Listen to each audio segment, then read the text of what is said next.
saya akan masuk pada tema kita hari ini. Ternyata inikah kekuatan Anda? Kok hebat? Ya. Ini berarti kalau saudara mendengar kalimat ini, ternyata inikah kekuatanmu? Kok hebat? Berarti saya yang bilang begini ini kaget. Saya kagum. Saya juga hampir nggak percaya. Wong hal sepele gini kok ternyata buat kamu menghasilkan sesuatu hal yang hebat. Aduh, hampir tidak masuk akalku. Hampir aku tidak percaya. Inikah kekuatanmu sehingga terjadi perkara yang hebat. Ini adalah pernyataan dari orang yang kagum. Orang yang gumun. Kok bisa? Padahal sepele loh. Kamu itu orangnya sederhana, kamu itu orangnya pendidikannya rendah, tidak kaya, kamu juga tidak rupawan, tidak cakep, tidak cantik. Kamu juga tidak punya aksesoris apapun. Tapi kamu kok hebat. Kamu kok hebat.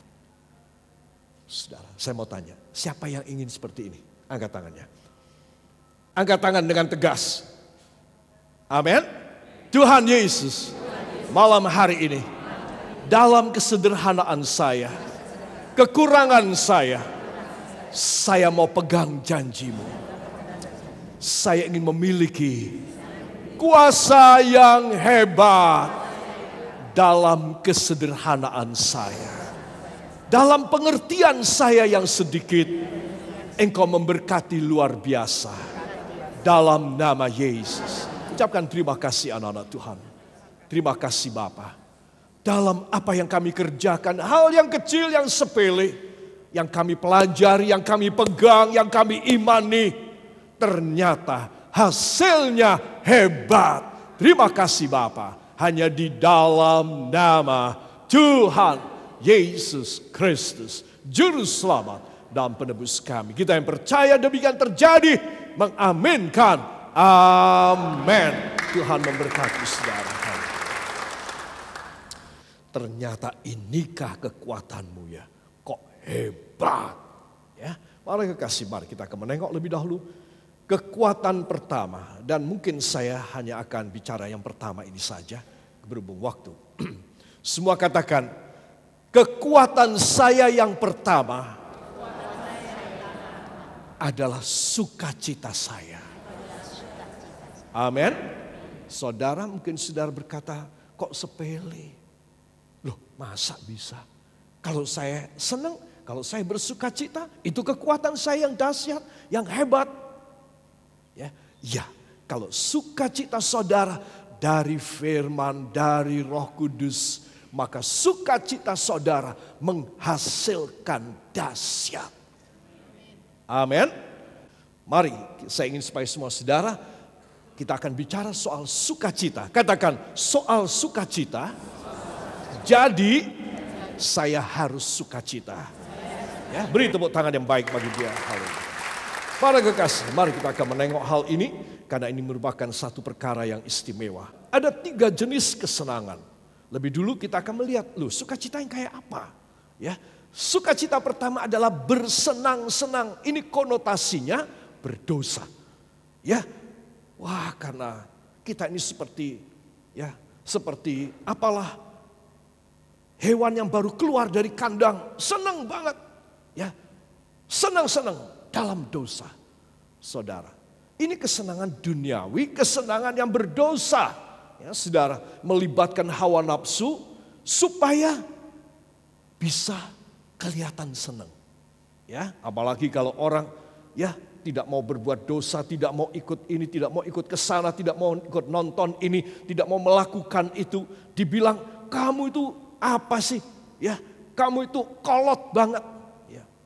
Kamu itu terlambat. Kamu itu jadul sekali. Saudara. Nah, jadi kenapa? Karena kita mau menjaga diri kita. Karena ini bukan kesenangan yang boleh.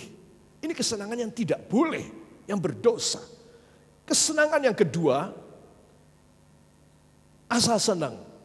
Asal senang, konotasinya jiwanya kosong. Dan ini walaupun tidak ke arah dosa, tapi ini rawan dosa. Jadi kalau saya bilang Saya mau sekedar mencari kesenangan. Ya, saya nggak akan berbuat dosa, cuma saya mau senang aja. Ya, ini konotasinya jiwa saya kosong. Saya harus mencari sesuatu yang bisa bikin senang jiwa saya. Dan ini juga rawan dosa, walaupun tidak terang-terangan seperti nomor 1 di atas ya. Sekarang semua katakan, saya pilih yang ketiga. Sukacita ilahi. Amin. Ini konotasinya happy spirited. Yaitu senang, happy yang karena Roh Kudus. Katakan, senang yang karena Roh Kudus. Mungkin kita jarang ngalamin ya. Satu contoh yang jelas, kalau saudara mendengar firman, nyanyi di gereja, mendengar firman di gereja, saudara merasa lupa kesusahan saudara merasa senang. Nah itu saudara happy spirited. Jadi saudara dengan roh Allah, saudara menjadi happy. Dan saudara mengaminkan, Tuhan, hamba tidak mau di ruangan ini saja. Di rumahmu saja hamba menjadi senang dan happy spirited. Hamba mau sampai di rumah. Tolong Roh Kudus, sertai hamba. Masuk dalam hatiku. Sampai aku bawa pulang ke rumah. Di pekerjaan, di segala sesuatuku. Aku mau senang, aku mau bersukacita ilahi. Katakan, sukacita ilahi adalah orang yang mentaati firman. Amin. Jadi kalau saudara mentaati firman, saudara engkau hidup seperti di sorga, tapi kenyataannya di dunia. Seperti di sorga, tapi kenyataannya di dunia. Saudara, ini loh sukacita yang ketiga. Kesenangan dari Allah. Amin. Itu akan menjadikan saudara banyak orang bertanya kepadamu. Oh, ini toh kekuatanmu. Kok hebat. Kamu cuma punya kesenangan ilahi. Dan kamu bisa melakukan banyak hal yang besar. Kamu bisa mengalahkan pencobaan. Kamu bisa membuat mujizat. Aduh, enggak masuk akal ya. Ya aku cuma punya ini, kata saudara. Ya aku cuma punya sukacita ilahi. Aku enggak punya yang lain. Nah, saudara, di sini kita melihat seorang yang mempunyai sukacita ilahi, dia menarik turun segala hadirat dan kuasa Allah. Amin. Katakan, sukacita ilahi saya peroleh dari firman Tuhan dan Roh Kudus. Beri tepuk tangan yang baik bagi dia. Haleluya. Nah saudara, dengan 3 hal itu saya ingin mengajak saudara untuk masuk dalam Nehemia pasal yang ke-8 ayat 11 ya. Agak panjang ayat ini, Nehemia 8 ayat yang ke-11. 1, 2. Lalu berkatalah ia kepada mereka, pergilah kamu, makanlah sedap-sedapan dan minumlah minuman manis dan kirimlah sebagian kepada mereka yang tidak sedia apa-apa. Karena hari ini adalah kudus bagi Tuhan kita.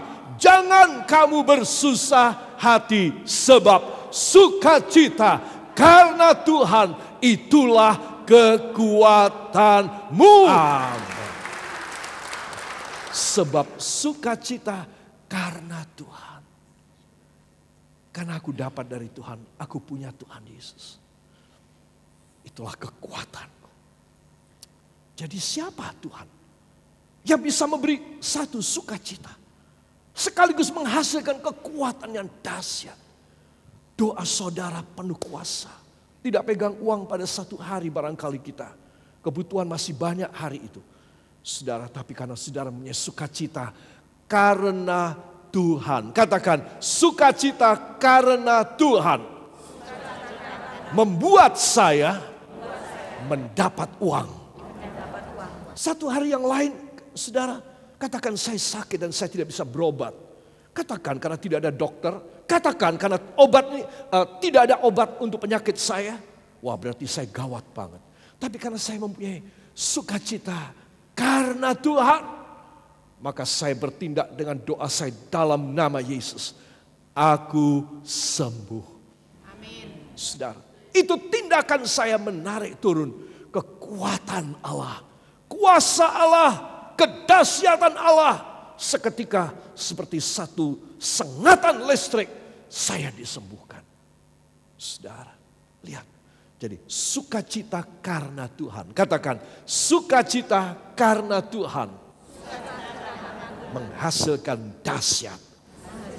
Makanya judul dari khotbah saya pada PA ini adalah, loh ternyata itu toh yang menjadi kekuatanmu. Kok hebat? Sukacita karena Tuhan memang hebat. Amin. Engkau tidak usah kecil hati lagi. Engkau tidak usah menangis. Engkau tidak usah, aku mau balas. Kalau enggak aku enggak puas. Oh, engkau bukan anak iblis. Engkau anak Tuhan. Engkau tidak perlu melakukan action apapun. Karena sukacita karena Tuhan itulah kekuatanmu. Amin. Itulah kekuatan saya. Itulah kekuatan saya. Ya, saudara, itu sebab saudara harus yakin, Tuhan saya tidak bisa, saya tidak punya apa-apa, tidak apa-apa. Tapi saya harus punya apa yang kau siapkan buat saya. Amin. Karena banyak hal bisa Tuhan lakukan dengan orang yang klop sama Tuhan. Kata-kata sukacita karena Tuhan jadi bukan karena uang, bukan karena baju baru, bukan karena kendaraan baru, bukan karena bisa beli tanah, bukan karena selesai membangun rumah yang bagus, bukan karena saudara menikah, bukan karena saudara punya anak setelah ditunggu 65 tahun seperti Bapak Abraham. Tidak. Engkau sukacita karena Tuhan. Katakan, karena pribadi Tuhan Yesus. Saya penuh sukacita. Sukacita yang dahsyat kekuatannya. Amin. Jadi jangan lupa, sampai mati aku mempunyai kekuatan yang dahsyat. Karena sukacitaku karena siapa? Karena Tuhan. Ya. Jadi Nehemia dan Ezra, mereka bersama-sama membangun sisa orang-orang Israel. Tinggal sedikit, saudara. Hanya tinggal sekitar 5.000, 6.000 orang. Saudara bisa bayangkan dari 2,5 juta, tinggal 5-6 ribu orang Israel. Saudara bisa bayangkan, ini habis-habisan Tuhan menghabisin mereka. Kenapa? Karena dosa, ketidaktaatan mereka. Lalu Nehemia dia membangun tembok Yerusalem yang di mana-mana roboh, ya. Gapuranya, pintu-pintu gerbangnya yang dari kayu yang tebal sudah gosong menjadi arang. Saudara, dibakar oleh musuh. Sehingga ini kota Yerusalem sudah tidak ada lagi pengaman. Orang bisa masuk keluar seenaknya. Malam pencoleng datang, perampok datang, bangsa-bangsa lain datang, mengambil hasil panen mereka, mencuri dan membawa lari gadis-gadis mereka. Saudara, saben malam teriakan histeris karena menangis kehilangan anggota keluarga yang perempuan. Karena harta benda yang hilang, ternak yang hilang. Saben malam. Mendengar itu, Nehemia tidak bisa tidur. Dia membuat satu kebulatan tekad. Aku harus datang ke sana. Aku harus membangun kembali itu tembok yang sudah roboh di beberapa tempat. Daun-daun pintu gerbang yang raksasa yang sudah tidak ada lagi. Aku harus membuatnya kembali. Supaya penduduk Yerusalem aman. Setelah selesai, singkat cerita, pasal 8 Nehemia sudah selesai. Lalu ditabiskan. Ini tembok diserahkan kepada Tuhan dalam satu upacara pentabisan. Saudara, sebelum itu para imam bergantian satu hari dari jam 8 pagi sampai jam 4 sore. Bergantian membaca, mengulangi setelah habis. Dari atas lagi bergantian imam naik dan membaca tanpa sound system macam saya ini. Dia berteriak sepanjang hari. Orang-orang Israel yang tersisa cuma sedikit ini. Pada menangis, meraung, minta ampun kepada Tuhan. Mereka minta supaya Tuhan mengampuni dosa mereka. Karena mereka sekarang mempunyai kota yang aman, yang dilindungi. Saudara, semua orang kepengen masuk dan tinggal dalam kota yang baru ini, yang sudah aman ini. Begitu banyak orang berjubel di dalamnya. Sampai Nehemia dan